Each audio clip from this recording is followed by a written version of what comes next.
नमस्कार मंडळी, माझ्या चॅनलमध्ये तुमच्या सगळ्यांचं खूप मनापासून स्वागत आहे. सो आज होता संडे आणि संडेला स्पेशल ब्रेकफास्ट बनवायचं होतं, पावभाजी. सगळ्यांना ते चालू होते की काय बनवायचं, ह्याला काय आवडतं त्याला काय आवडतं म्हणता सगळ्यांच्या मनानुसार फायनली आम्हाला झालं पावभाजी बनवायची. सो पावभाजीसाठी तयारी आमची चालू झाली. इकडे 3 कांदे घेतले, 2 टोमॅटो घेतलेले आहेत, लसूण घेतलेलं आहे. सो मी मम्मींना बेसिक प्रिपरेशन करून देणार होती, कारण आज आम्ही बनवले मम्मींच्या स्टाईलची पावभाजी, जी की एकदम सोपी आहे आणि तुम्ही इझिली घरी बनवू शकता आणि खूप कमी साहित्यात बनते. सो मग मी इकडे कांदा चिरून घेतला, कांदा लसूणची छानशी अशी पेस्ट बनवून घेतली आणि त्याच्यानंतर ना आता मी बनवणार आहे टोमॅटोची पेस्ट. सो ह्याच भांड्यात परत आपण जे 2 टोमॅटो चिरून घेतलेले आहेत त्याची आपण पेस्ट बनवून घ्यायची आहे. हे छानसं असं मिक्सरमध्ये एकदम बारीक वाटून घेतलं आणि वाटून घेतल्यानंतर ना दोन्ही पेस्ट आपल्या तयार झालेल्या आहेत. तर बघू शकता ह्याची पण टोमॅटोची प्युरी पण एकदम पातळ आणि छानशी अशी झालेली आहे. दोन्ही प्युरी पण तुम्हाला अशाच बनवून घ्यायच्यात आणि कांद्याची इतकी पातळ बनत नसेल तर हलकंसं तुम्ही पाणी ॲड करू शकता, जेणेकरून तिला खूप छानसं असं त्याला एक पातळ अशी बनून जाईल ती. नंतर ना इकडे हे जे बटाटे आहेत यांना मी सगळ्यांना कुस्करून घेतलेलं आहे, त्याच्यात पण पाणी टाकलं आणि पाणी टाकून आमचं स्मॅशर हरवल्यामुळे मम्मीनी ही नवीन टेक्निक शोधून काढली. वाटीने त्यांनी करायला सांगितलं आणि ॲक्च्युली स्मॅशरपेक्षा ही जी अशी बनवले ह्याने जे बटाटे मी पातळ करून घेतलेले आहेत ते खूप छान बनलेले. सो तुम्ही पण अशी टेक्निक वापरू शकता, स्मॅशरची गरज आहेच असं काही नाही आहे. नंतर ना मग काय म्हटलं, आता जी भाजी आहे ती भाजी आपण त्याच ह्याच्यातून वाटून घेऊयात त्याच भांड्यात. आणि मग ह्याच्यामध्ये आहे फ्लॉवर, कॅप्सिकम, मटर एवढंच घ्यायचं आहे, बाकी काही तुम्हाला घ्यायची गरज नाही. याच्यात तुमची पावभाजी खूप छान बनते. सो आपण हे सगळं जे बॉईल करून घेतलेलं आहे हे सगळं आपल्याला परत ह्याचं पण मिश्रण पातळ करून घ्यायचं आहे. जशी आपली पेस्ट बनलेली आहे तसंच आपल्याला हे पण ह्याची पूर्ण पेस्ट बनवून घ्यायची आहे, मगच तुमची पावभाजी एकदम अशी सॉफ्ट आणि एकदम मऊ अशी छान बनते. आणि हे बघा इतकी छान त्याची पेस्ट बनवून घ्यायची तुम्हाला.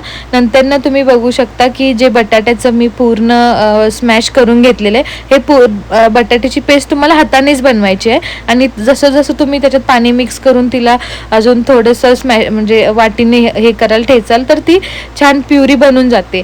त्याला काय तुम्ही मिक्सरमध्ये वाटू नका, बाकी भाज्या तुम्ही मिक्सरमध्येच वाटून घ्यायच्या आहेत, मगच ती छान अशी पातळ बनेल. मग काय दोन्ही जे आपले मिश्रण आहेत, जसं की आपलं ग्रीन व्हेजिटेबल्स आणि आपली बटाट्याची पेस्ट, हे सगळं छानसं असं मिक्स करून घ्यायचं आहे. सो हे बघा जे बेसिक प्रिपरेशन होती ती मम्मींना मी करून दिलेली आहे. मग मम्मींनी इकडे छानशी अशी कढई गरम केली आणि इकडे सगळं त्यांनी साईडला ठेवलेलं. सो आता आपली पावभाजी फक्त 5 मिनिट्समध्ये बनून जाते. तर आज आम्ही तुपात बनवणार आहे आणि हे तूप पातळ करून घेतल्यामुळे असं दिसतं. हे तेल नाही आहे, सो तुम्ही ऑप्शनल आहे तूप किंवा तेल. मग त्यामध्ये तुम्हाला टाकायचे कांदा लसूणची पेस्ट.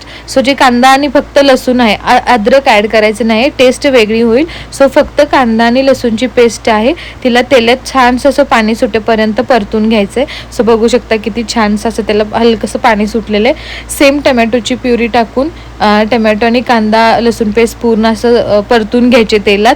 मग नंतर हे बेसिक मसाले जे तुमच्या घरी अवेलेबल आहेत, जसे की लाल तिखट, हळद, धने पावडर किंवा तुम्हाला कुठला मसाला लाईक किचन किंग मसाला किंवा कुठला मसाला जो तुम्ही घरी वापरता तो टाकू शकता. लास्टला आपण ह्याच्यात टाकणार आहे पावभाजी मसाला. पावभाजी मसाला तुम्हाला टाकायचाच आहे, जेणेकरून पावभाजीची छानशी अशी चव त्याच्यामध्ये उतरेल. कारण त्या पावभाजी मसाल्यामध्ये खूप सारे हे त्यांनी ॲड करून टाकलेलं असतं की गरम मसाला वगैरे वगैरे. सो ती छान टेस्ट येते त्याला. मग नंतर ही जी मी प्लेट गच्च भरून ठेवलेली होती, ही जी आहे पेस्ट आपण बनवून घेतलेली, ही तुम्हाला त्याच्यात ॲड करायचे. सगळे मसाले छान असे परतून झाल्यानंतर ना फायनल स्टेप आहे जे आपण पातळ बनवून ठेवलेलं आहे, सगळी पेस्ट बनवून ठेवलेली आहे बटाट्याची आणि व्हेजिटेबलची, ती सगळी मिक्स करायची आहे. मग बघू शकता त्याला छानसं असं तेलात तुम्हाला परतून घ्यायचं आहे. आणि मग त्याला किती छान एकदम ती दिसतीये आणि याच्यावरूनच तुम्ही ठरवू शकता की किती टेस्टी झाली असेल. सो एकदम कमी साहित्यात खूप छानशी अशी पावभाजी बनलेली आहे. आणि त्याच्यानंतर तुम्हाला त्याच्यावरती लिंबू पिळून घ्यायचा आहे, त्या जेणेकरून तुम्हाला सेपरेट नंतर लिंबू घ्यायची गरज नाही, ऑप्शनल आहे. ज्यांना कोणाला आवडत नसेल त्यांनी नंतर पण घेऊ शकतात. मग नंतर कोथिंबीर वरून टाकायची आहे त्याला छानशी अशी. पहिल्यांदा फोडणीत वगैरे टाकायची काही गरज नाही, वरून टाका, खूप छान टेस्ट येते. आणि मग नंतर त्याच्यावरती तूप टाकून घेतलं परत एकदा मम्मींनी, जेणेकरून त्याला अजून छान टेस्ट यावी. सो अशा प्रकारे आमची छानशी झटपट अशी पावभाजी बनून